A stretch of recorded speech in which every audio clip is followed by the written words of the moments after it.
everybody. Thank you for joining us. I'm Dr. Jennifer Canapicki-Comer. I see some of our other speakers also. Do you just want to say hi? Hi, I'm Sarah Krasaniak. I'm the program director at Stanford. Holly Crotowire, one of the same program directors. I can't get my video to work today and I don't know why. Oh no. Hey all, I'm Ash Ryder. I'm the second year simulation fellow at Stanford and also serving as interim APD with this awesome team this year. Great, well, thank you. And thank you everybody for joining us. Today, we are going to be talking about making it personal. So best practices for recruiting applicants in this very impersonal virtual world. There's a lot of people that helped in this presentation and they all are listed here. You've got to meet some of them, but there's also Dr. Alvarez, Dr. Silverio, and one of our residents, Stephen Ignell. So thank you to everybody that helped put this together. So let's get started. So we just had a recruitment season like no other, right? So we never had the task of fully redesigning how we recruit residents. So this past year felt like we were behind a computer screen more time than we were actually in front of real life people. And for applicants, it was equally unsettling, right? They didn't know what to expect and they were forced to make these 3 or 4 year decisions about living somewhere they might have never stepped foot. So this concept of a virtual interview season had the potential to be detached, impersonal, and dispassionate. But we are emergency medicine physicians, right? So we rose to the challenge. And if I had to rate last interview season, I think I would give it an exceeded expectation. So I feel like we dove in and we really learned from it. And it wasn't that bad. But of course, we can do better, right? So today we are going to look at the literature. So we're going to see what's important to applicants, right? Where are they spending their time? So where should we spend our time? We're going to be talking about some proposed best virtual recruitment practices for not only engaging applicants, but also engaging your residents and your faculty, because they're important too, and they're stakeholders in this game. So we are going to make this impersonal format personal. So let's talk a couple of issues that we just mentioned. So the first part of this talk is going to be focusing on the applicants. So we're going to fill in those gaps of what's missing from an in-person interview. And subsequently, we're going to talk about how to engage residents and faculty, because again, they're equally important. So the first thing we're going to do is we're going to talk about engaging our applicants. So it's always a good idea to start with the data. So to engage applicants, we need to know what's important to them. What are their key factors that lead to their decision in choosing a residency program? So as you guys know, every other year, the National Resident Matching Program, NRMP, conducts a survey that aims to weigh the factors to which applicants give the strongest consideration to when applying and ranking programs. So the latest data is published from 2019, the 2019 match, and they had over 40% of applicants respond. So I think pretty good response rate. So let's look at the data for emergency medicine. So coming in first place with 90% of US seniors citing this factor in ranking programs was overall goodness of fit. And fit obviously has become a suboptimal word, but I look at this as kind of their feel for a program and its personality. Coming in second is interview day experience. So this is a good reminder on how important your interview day is for your applicants. Obviously with virtual interviews, we've all changed our what the interview day actually looks like. But it really tells you that, make sure your virtual interview day really embraces what your program stands for. Make sure when you look at the program that you set up, does it really reflect your mission, vision, and values of your program? The third is desired location. And although we can't do much about our program's location, we can think about how we can share highlights from the city our programs are located in, right? So maybe sending out cookies from a favorite local bakery or showing some pictures of residents at your local sporting game. Just show them what does it feel like to live in your city, right? Because they might not be able to ever have been to your city. So you have to show this through other ways.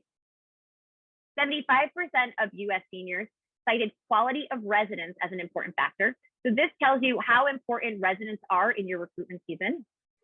68% cited reputation of the program as a deciding factor.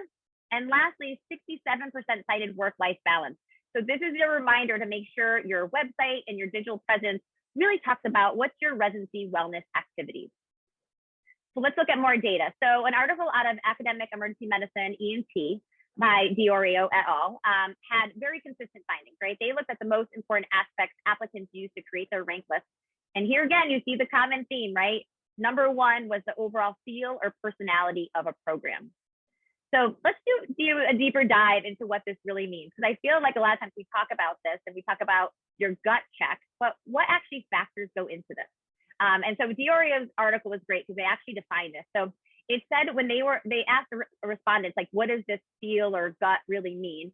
And the respondents said how happy residents seem, the faculty-resident relationships, how well the residents work together, and the residency and faculty values match my own. So I think probably you see a common theme here, right? And the common theme is residents.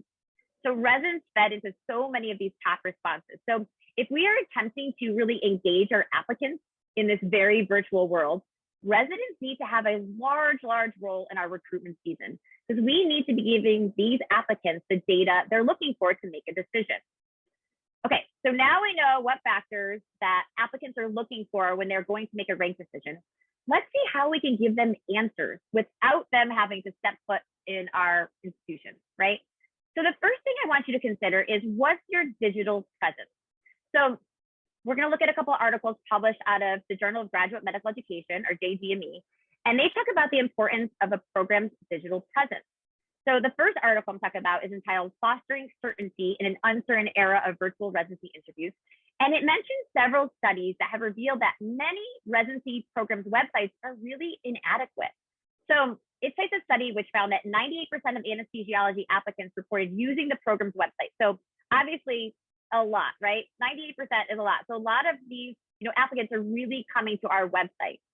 However, the study found that only 46% of these applicants really found the content useful. So pretty disparaging. Next, let's look at a study out of the EM applicants. And these again are our own emergency medicine applicants. And they reported 41% didn't apply to a program based on information from their website. So what does this tell us? This tells us not only is it affecting applicants' ranking of us, but it's also actually affecting applicants even applying to us. So now that we know how important it is to have a good digital presence, let's talk about some best practices developing your program's digital footprint. So again, JGME published a series and it's called Reimagining Residency. And one of the three articles by Haas et al. Discussed a program's digital presence. And so I want to take a moment and we're going to dive into their recommendations. And the first thing I'm going to talk about is your website. And you guys obviously know websites are important, right? This is your home base. We already know how often, applicants are really coming to our website to really learn about us. But when was the last time you actually updated your website? Applicants are going here and they want to see the most recent information, right? If your website's outdated, what is that really saying about your program? Are you on top of all aspects of it, right?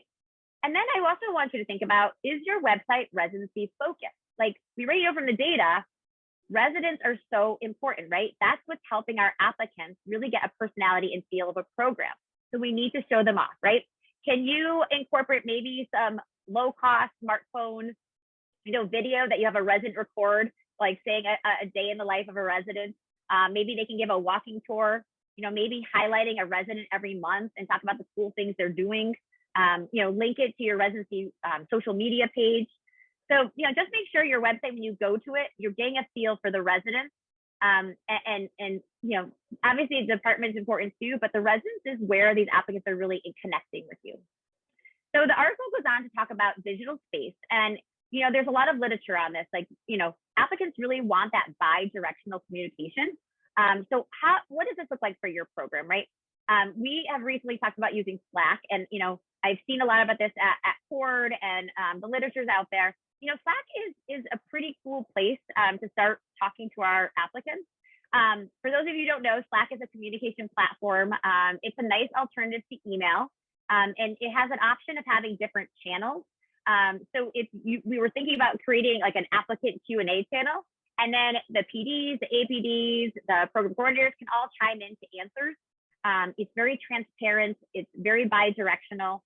And I think it could really have that potential to personalize the experience for our applicants. You can post things on Slack, right? You can say, here's a link to our recent like grand round. Here's our recent like, journal club. Obviously you always want to have boundaries, right? Slack is another way of kind of consuming our time. But really think about it when you're kind of trying to like make that bi-directional communication with your applicants. Again, our recent CORD conference, so Council of Residency Directors, programs mentioned a couple other platforms. Some people are using Reddit. They're also communicating through blogs. So does any of your residents have blogs that you can share on your webpage and bring applicants there?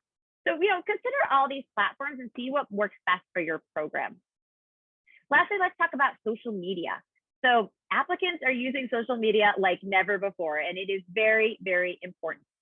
Step one is just making sure your program has a Twitter and Instagram account.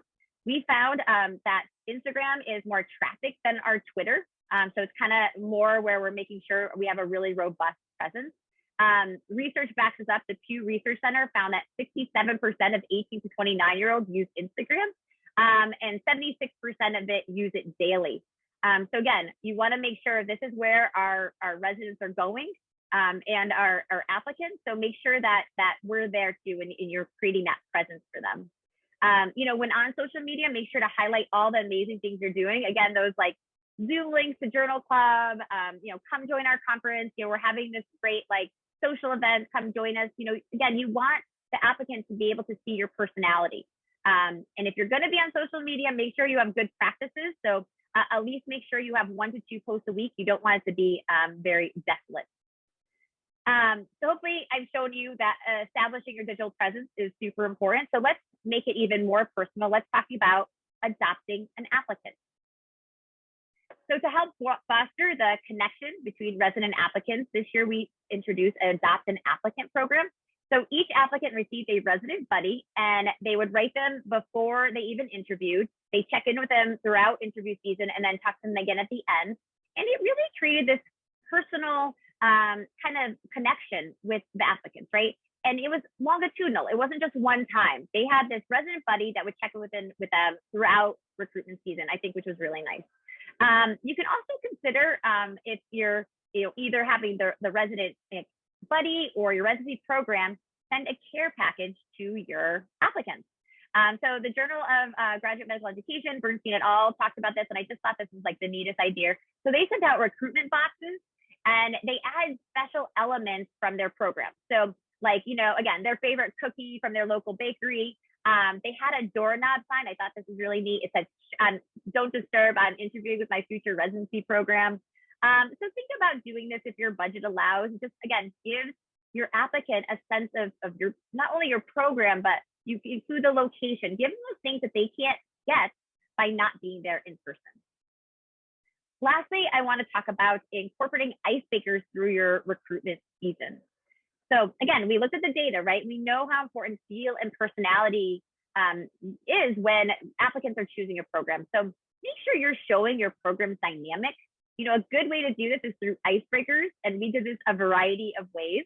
And I'm sure that my APD and PD team can attest to this. We had like the funnest icebreaker questions. So right before our interview started, when we'd be introducing ourselves, our admin would throw some question at us, and a lot of times we didn't know what it would be. And it would be like, what job would you do if you weren't in medicine? If you could eat one food the rest of your life, what would it be? And it was really light and it was fun, and I really felt like it showed our program leadership personality. And I think the applicants really enjoyed it, and sometimes they chime in too. So think about creating this icebreaker, right? Not having it just be video after like a break and then interviews. Like, how do you show your dynamic of your team?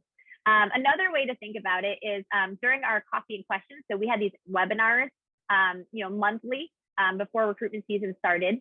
And one of our APDs, Dr. Silverio, came with this idea to use these virtual bingo cards, which I thought was really super cool. And so you can make these, they're free. And certain boxes would say, the classic Zoom, right? Like, can you hear me? And like, is my video okay? And then the winner would get some kind of, Stanford swag. And so again, just another way to lighten the mood, show your personality, show that dynamic. Another icebreaker to consider this interview season is incorporating this really cool platform called Sophia. And I don't know if you guys have heard of this, but it is just really, really neat. So it's an online platform, and it does a really great job of imitating that social atmosphere. So you have this virtual space, and it could be a library, or you could choose a tiki bar, and you have an avatar. And so you make your avatar, and you actually like move around. And if you want to start a conversation with some group, you just move your avatar up to them, and then that like video pops up. So you're in kind of these small group settings. So I know a lot of times, like, you know, our applicants really miss that on this virtual interview season, is not having those one-on-one conversations. And so you can actually give them that through Sophia. So we're thinking about doing this for 2021, 2022. So just look into it. Again, just a way to spice things up. All right. So again, we got through the first half about engaging applicants. But what about our residents and our faculty, right? We know how important resident involvement is to recruitment season. But how do we get them to engage? So here's our 3 tips for getting your residents engaged. The first one is creating an RRC, and I'm going to talk to you about what that is, and then having interactive interview socials. So we created a resident recruitment committee, and they served as a near peer committee whose goal was to perfect the applicant experience. So we recruited at least one resident from each class so they could help serve to recruit their own classmates to these interview socials. And then the RRC was responsible for having check-ins with the program leadership, the social events, and being a part of all the resident-facing components of recruitment. So all of our socials were planned by the RRC, and they were very well crafted. They did a lot of gamification, and they really sought to personalize these impersonal, Zoom socials as much as possible. So such titles included Paints and Pints, Come Explore Hobbies with Stanford EM. And so all the residents would share some of their favorite hobbies, and we have like super interesting residents who like knit and like cook these amazing meals. So they would share, and then the applicants would share their favorite hobbies. So again, making it interactive and keeping people engaged. We had diversity, equity, and inclusion night. We had a trivia night. We did a Pictionary. So we asked the applicants to like bring their whiteboards, and they would draw and have this like Pictionary competition. They had fire, s'mores, hot cocoa, Q&A. So RRC was amazing. They really, worked to kind of take ownership of recruitment season. So I think that's really important. To engage your residents, you need them to own a piece of it, right? Because the more they have that ownership, they're gonna have an increased investment in it. Okay, so again, put together an RRC, make sure you have really interactive socials, and lastly, give them some berries and make some jams. So one of our most successful initiatives for engaging both residents and faculty was the Berry program. And we designed this as an appreciation system to reward residents for participating in an interview season. So we had jams. So jams were prizes, and the residents would vie for these prizes. So let's break it down. So the residents earned berries for every time they participated in a recruitment event. So if they were the waiting room resident, which was, we had residents in the waiting room. So when applicants were in between interviews, they had someone to talk to, and that kind of created a more small group atmosphere that the applicants really loved. So if a resident did that, participated, they got 3 berries. If they came to an interview social, they got 2 berries. And if for every applicant they adopted, they got 2 berries, right? So at the end of interview season, they accumulated a lot of berries. We had 41 residents earn berries out of 60. So I think that's pretty good, engagement. And so at the end of recruitment season, we totaled up all the resident berries, and then we had a berry smashing party. So the residents could come and they could trade in their smashed berries for jam. And it was like this white elephant style party. So, the person with the most berries got to steal last, so they could steal their favorite jam. And the jams were donated by faculty. So the faculty got super creative with this.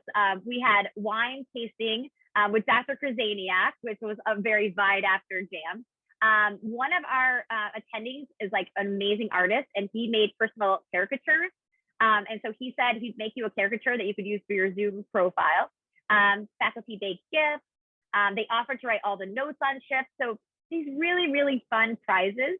And the party was a huge success. There was residents, there was attendings there, and it did get cited as the funnest Zoom event all year. So really what it was a great symbol of the camaraderie, right? There's togetherness. We had faculty there, we had residents there, and they were laughing and joking. And, it was a real bonus also that a lot of the jams include residents and faculty hanging out. So again, got to just increase that time, out of the clinical realm for just faculty and residents to hang out. So I call that a win-win. All right, so these are some of our suggestions for engagement in your next recruitment season. And believe it or not, Eros is open on September 1st. So that's really crazy, right? So in less than 4 months, we are going to be starting our next recruitment cycle. And when we do, please remember these pearls. Number one, be cognizant of what factors are truly affecting an applicant's rate decision, right? We looked at the data. We know where applicants are really looking to for information, so give it to them. Consider utilizing some of the strategies we talk about to engage your applicants. But again, don't forget about your residents and your faculty and give them some berries next recruitment season.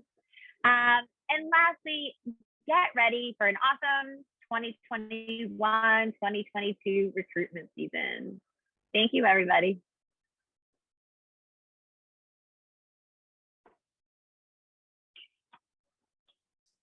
We're happy to open it up to questions or hear, what you guys have experienced as well. I know Jennifer Mitzman was talking about some of the budgetary constraints, and certainly that is challenging, both from the applicant standpoint, but we also faced actually the berry thing spawned because we didn't have a budget for like food on these virtual socials or things that the residents would normally do. So we had to pivot and find a way to, try to incentivize or recognize the time that they were putting in with some, other things. And as Dr. Alvarez said as well, like some of them were free, like just offering to write notes on shift.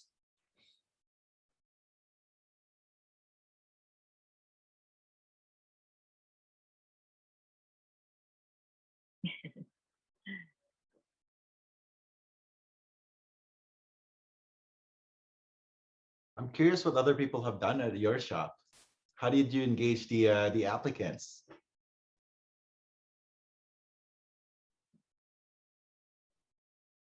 We're always looking for new initiatives. Brad, I hear you on mute, or I see you on mute. Yeah, I was going to say I this year did not do a single interview, so I like some of your ideas. It seems like a really cool idea. I think getting ways to be informal with the applicants is just a real challenge, but sounds important or is important. Yeah, I cannot emphasize how important it is to have people like Dr. Jennifer Kanapicki like brainstorming all of these fun things for us, because it makes the team so much more fun. Like even like the questions that we would ask each other, like random. So we would have, as Dr. Kanapicki mentioned, like during interview day, either our program coordinator or somebody will have a random question for us, like, I don't know, if you could be a kitchen equipment, what would that be? And so like we would have to make up these answers in front of everybody, in front of the applicants, to kind of highlight with them that, number one, it's weird for me to call each other doctors here, because at our shop we're very first name basis. So that kind of banter really gets to the atmosphere that really is what it feels like when you're at Stanford. Is there anything you all wish you would have done differently or are going to do differently next year? I think, from my perspective, the one thing that was really hard to recreate really was that interaction with the residents and that social, because it's just so artificial on a Zoom to like hang out. So that platform that Dr. Kanapicki showed, that Sophia, is actually, we used it for something separate, and it really recreates that like walking up to someone, having a conversation, someone else can walk up and join, and then you can say like, okay, well, I'm going to mingle on, and then you leave that conversation. I feel like on Zoom, it's this artificial, like you're either in a breakout room, and then you have to say like, okay, now I'm going to click like leave and leave this breakout room. And it's hard to just join another one. So I think that, again, we're all waiting for the official sort of guidance and making those final decisions about what's going to happen. But that part, I think, was really challenging to do last year. And I think the Zooms were variably successful. So hopefully that's one thing we'll change this year. Yeah, and I would add, I think that's we were worried, just like everybody else across the country, about like how the virtual platform is gonna work out. I think if I can do it again, like simply focusing on the having fun part, like that really got me through the last year with all the uncertainties. And definitely moving forward, like that's something that we're really emphasizing a lot. Like just enjoy the day, the interview day, like because there's so many of them, and why not just enjoy it? And again, kudos to Dr. Kanapiki. Yeah. Yeah. Well, thank you all No, I very was much. gonna say, yeah, I was gonna say one more thing. So I think it's also about embracing the day. Like I think this recruitment season, I also would love to like, like embrace this like virtual platform where like, I don't know, like I would try like if there was something in applicant's background, I'd be like, what's that painting? Or like, let me see your cat. So I think like, kind of like, LA was saying, like, make it informal. They want that. They're craving that. So I think, we got to embrace it and like take advantage of the cool things you get to see wherever they're living. Like I saw snow and it was like sunny here. Like that's super fun. So yeah, I'm gonna try to do that more this year. Yeah, and it helps to work with Dr. Ash Ryder, interim APD. Really made the year so much better for us. Very good. Thank you all. I have to bounce to another moderation. Yeah. So Thank you so much, everybody. Thank you.